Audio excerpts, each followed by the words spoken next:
Well, it's October. That means Inktober, and I bet you're here because you're interested in learning more about pen and ink. Well, I'm going to tell you how to get started right here, right now. Just a short one today, but let's get to it.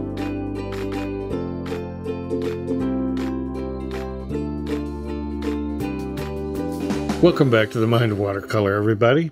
Glad you could join me, all you lovely minders out there, or those who may be new to this channel.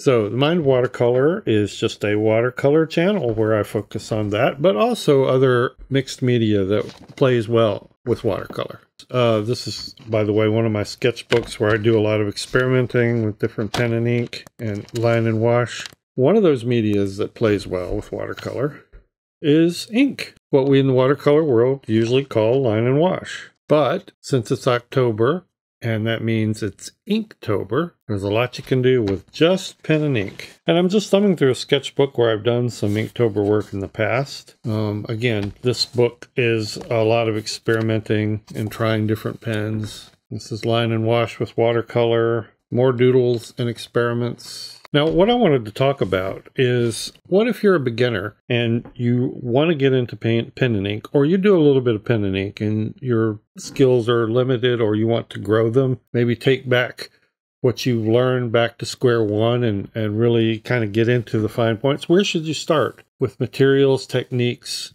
and your path to learning? And that's what I'm going to do today. I'm going to make this a fairly simple video and just give you some pointers for getting going. One of the things you want to do is keep it simple. There's an overwhelming amount of information out there and an overwhelming amount of pens. All types of pens, pigment liners, fountain pens, dip pens, brush pens, ballpoint pens, rollerball pens. All of them are fine for drawing and have different strengths and weaknesses. So where should you start? Well, let's look at the pens first of all. If you're new to pen and ink, and you don't know where to go material-wise or where to focus, this is where I recommend you start. These are called liners. Pigment liners, technical liners, multi-liners. They go by a number of names. The one I hold in my hand here is probably the most common. It's the easiest to find, and that is the Sakura Pigma Micron. This is a 01. So it sits right here. I keep several of these around by my desk to use when I'm inking with pen and ink. There is one finer. This is really almost hairline like the 005. Most commonly you're going to use the 1 and the 2. As you blacken in or get darker, you're going to use one of these. The brush pens I would kind of stay away from if you're a beginner, but I recommend the liner to start with, and there are several reasons for that. Aside from, as I already mentioned, it being easy to find, it's mono weight, meaning it gives you a uniform line. Its closest relative is the technical pen, and technical pens are not as much used today as they used to be. They're still available, but back in the day when technical drawing was a thing, and CAD was less popular for technical artists, engineers, architects, that sort of thing, technical pens were used a lot, and even by artists. Well, these have sort of replaced the use of technical pens, but they are a great art pen, and I think it's a great place to start because of this uniform monoweight line. Now, pens that can vary their width are popular with comic book artists and illustrators, but there's something I don't recommend that beginners start with because they're a little more difficult to use. This is what's known as a sign pen. This is a Zebra Fude sign pen. You can get fairly thin lines, and then you can do thick thin. And there are a number of pens that will do this. Brush pens, dip pens with nibs. But here's where I recommend you start. Back to the advantages of this. These are pigmented, they don't fade, they dry permanently and fast. This makes them great for watercolor, by the way, but for any media really, or style, in a matter of minutes, you can be going on top of this with a wash. They usually in a more absorbent paper, like this is just standard sketchbook paper, they dry almost instantly. And if you want to vary the weight, you just move to a thicker pen. This is a different brand. This is the Oto graphic liner. This is an 02. You can see it's slightly heavier. This is the Copic. the famous maker of markers. And here you can see probably one of the fattest, and that's the 08. And again, there are a ton of brands out there. Copic is a good one. This is probably one of my favorite, is Staedtler. It's not as easy to find in the States anyway as the Sakura Pigma Micron, but this is probably a little bit more robust and sturdier built pen. Absolutely love the Staedtler pigment liner. I think they last a little longer. They're a little more resistant to tip crushing, so a good choice. This is another one, the Uni pen. This is a Mitsubishi product. I'll pull out the 01 here. Like these two, Mitsubishi makes a nice pen.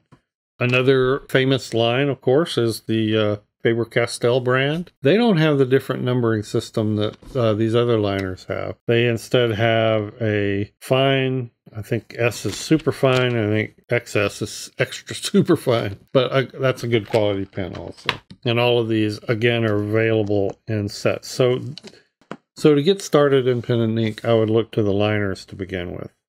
Second of all, get yourself a nice pen and ink friendly sketchbook. Now, you can use pen and ink in regular sketchbook paper. This is a Canson sketchbook, just very simple, universal type sketch paper. And that's fine for practicing your pen and ink work. If you're going to get into line and wash, you want something a little heavier. This is the Stillman & Burns Zeta, and it's more of a cardstock type. And I use this a lot for line and wash. But it's also just a great pen and ink book. This is watercolor line and wash. And liners were used in that, even though I ended up using some brush pen and some fountain pen. I almost always get a liner employed. So you can do almost all of your work with liners.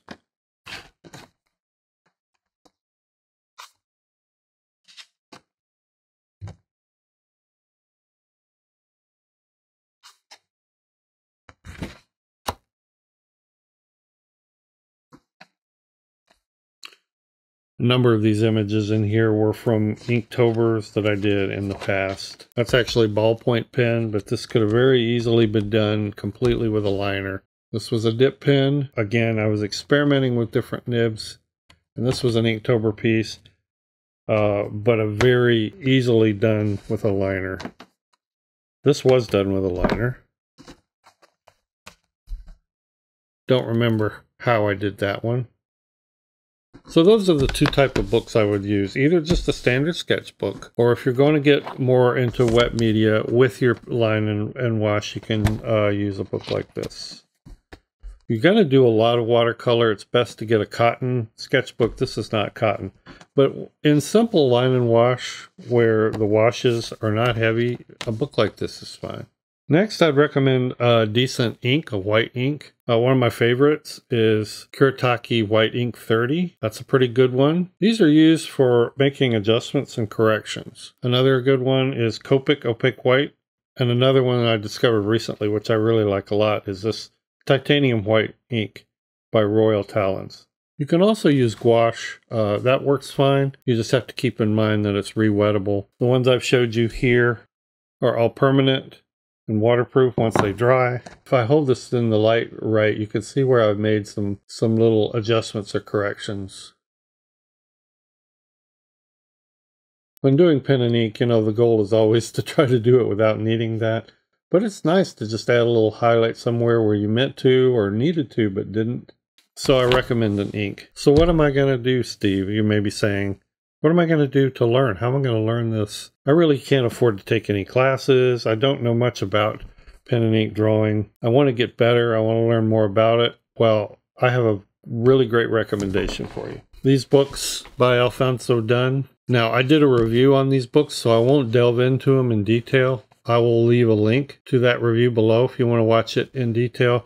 In my opinion, and I've got 2 or 3 books on pen and ink. I've looked at several more. Alfonso has just done a bang-up job, what I would call the definitive book on pen and ink and learning to draw on pen and ink. He just does a really good job taking you through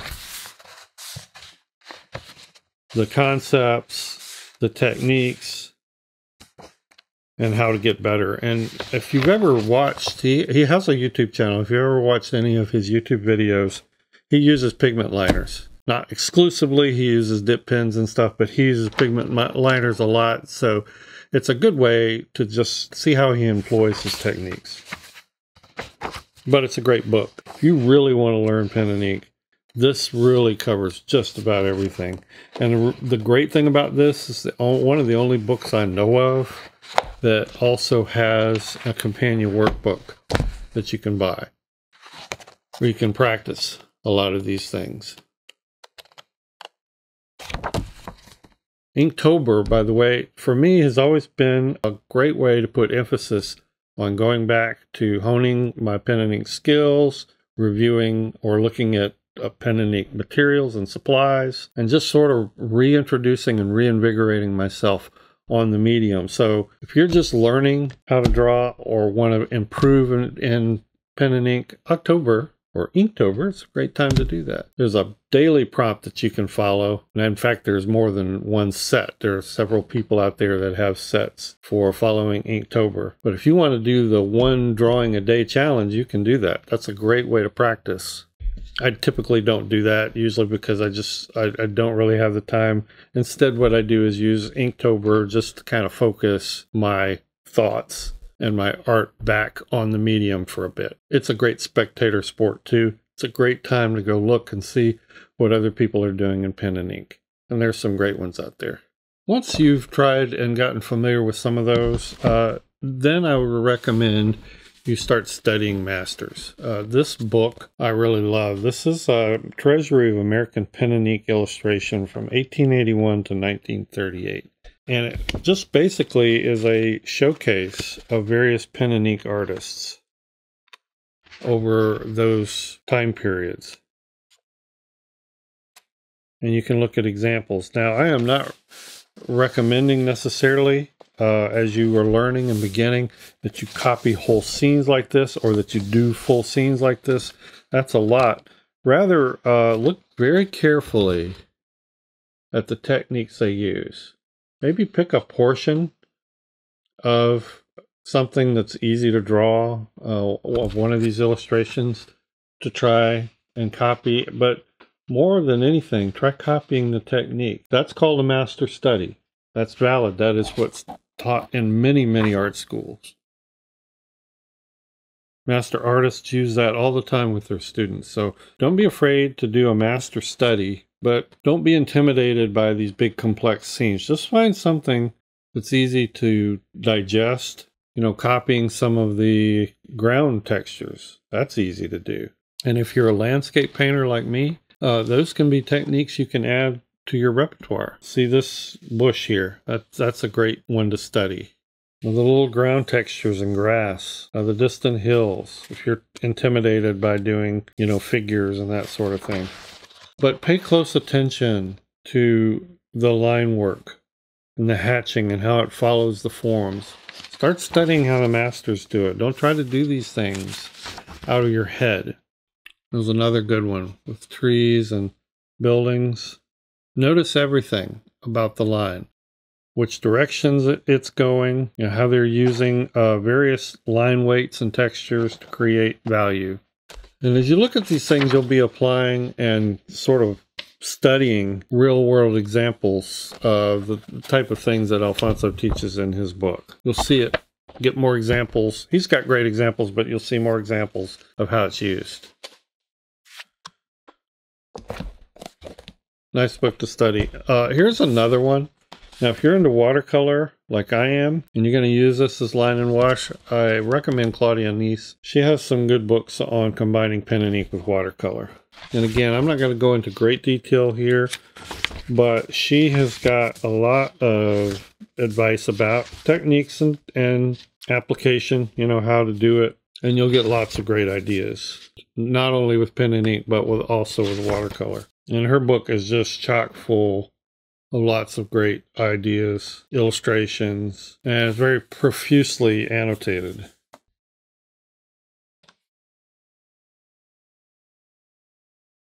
So this is a good progression for learning from the start. If you're a beginner, or as I said, taking your skills back to square one and learning over again. I will also put a link down in the description to my line and wash videos in case you want to watch some of those. And hopefully this will help you out. Thank you so much for watching. I appreciate it, everyone. Thank you so much, patrons, for your support of this channel.